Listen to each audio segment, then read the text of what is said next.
নমস্কাৰ, মই তন্দ্ৰালী।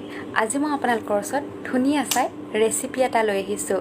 যিহেতু এতিয়া কঁঠাল খোৱাৰ বতৰ আৰু আপোনালোকৰ বহুতে কঁঠাল খাই বৰ ভাল পায়। মই কিন্তু কঁঠাল খাই ইমানো ভাল নাপাওঁ, কিন্তু মই কঁঠালৰ গুটিটোহে খাই ভাল পাওঁ। সেইকাৰণে মই ভাবিছোঁ আজি কঁঠালৰ গুটিৰ ধুনীয়া চাই তৰকাৰী এটা বনাম বুলি। আপোনালোকে কঁঠালৰ গুটি দালিত দি খাই পাইছে বা কঁঠালৰ গুটিৰ পিটিকা খাই পাইছে, কিন্তু মই ভাবিছোঁ আজি কঁঠালৰ গুটিৰ তৰকাৰী এটা বনাম বুলি। বলকচোন মই এতিয়া কিদৰে কঁঠালৰ গুটিৰ তৰকাৰী বনাওঁ আপোনালোকে চাই গৈ থাকিব আৰু মই বনাই গৈ থাকিম।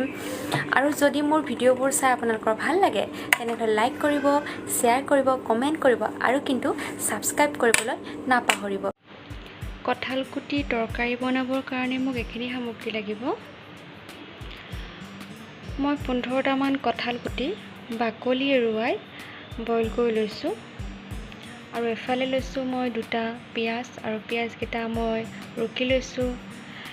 এইখিনি লৈছোঁ মই আদা আৰু নহৰু এটা পেষ্ট বনাই লৈছোঁ। ডাঙৰ চাই আলু এটা মিহিকৈ মই কাটি লৈছোঁ। এচামুচ লৈছোঁ মই জলকীয়া গুড়ি, আৰু এচামুচ লৈছোঁ মই গৰম মছলা, হালধি এচামুচ লৈছোঁ, গোটা জিৰা লৈছোঁ মই এচামুচ, আৰু 5টা মই কেঁচা জলকীয়া লৈছোঁ, আৰু এয়া মিঠাতেল লৈছোঁ, আৰু সোৱাদ অনুসৰি মই নিমখ লৈছোঁ। মই গেছৰ ওপৰত কেৰাহী এটা পাতি দিছোঁ। এতিয়া মই তেল দিম ইয়াতে।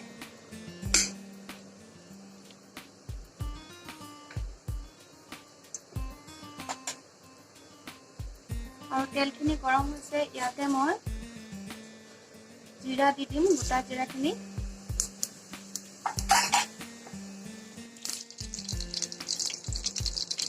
এতিয়া মই ৰুকি থোৱা পিঁয়াজখিনি দিম।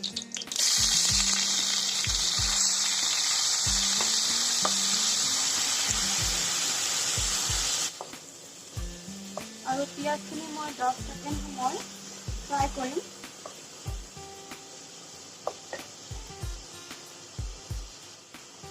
আৰু ইয়াতে মই কেঁচা জলকীয়া কেইটাও দি দিলোঁ।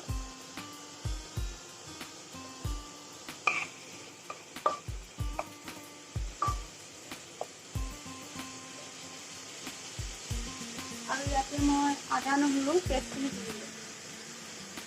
আৰু আদাৰ কেঁচা গোন্ধটো যোৱালৈকে মই এইখিনি 30 ছেকেণ্ড সময় ফ্ৰাই কৰি দিম। আৰু মই ইয়াতে সোৱাদ অনুসৰি নিমখ দিছোঁ, আৰু হালধি দিছোঁ মই এচামুচ।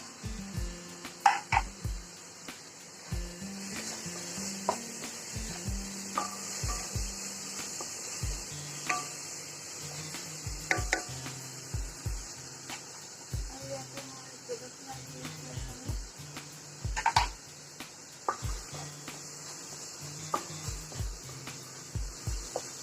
মই 20 ছেকেণ্ড সময় আকৌ ফ্ৰাই কৰিম। মছলাখিনি ফ্ৰাই কৰা হৈ গৈছে। মই ইয়াতে আলুখিনি দিছোঁ। আলুখিনি আপুনি বইল কৰি দিব পাৰে। বইল কৰিলে আপুনি অকণমান ডাঙৰকৈ কাটি ল'ব পাৰে। মই কিন্তু বইল কৰি লোৱা নাই, মই মিহিকৈ কাটি দিছোঁ।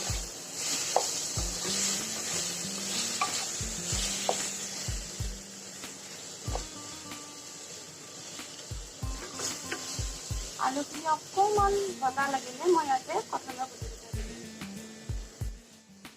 আলুখিনি অকণমান ভজা লাগিছে, আৰু ইয়াতে মই বইল কৰি থোৱা কঁঠালৰ গুটিকেইটা দি দিম।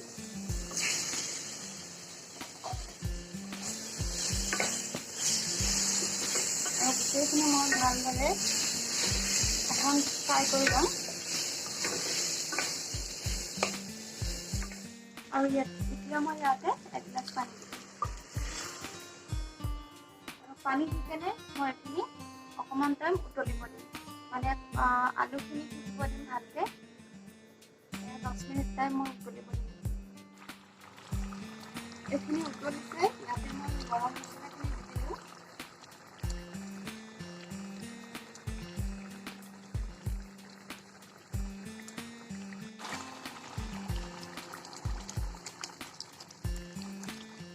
গৰম মছলাখিনি উতলা টাইমত যেনেকৈ খাবলৈ সোৱাদটো বেছি ভাল হয়।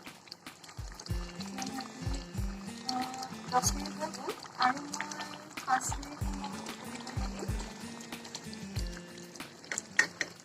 5 মিনিট সময় হৈ গ'ল।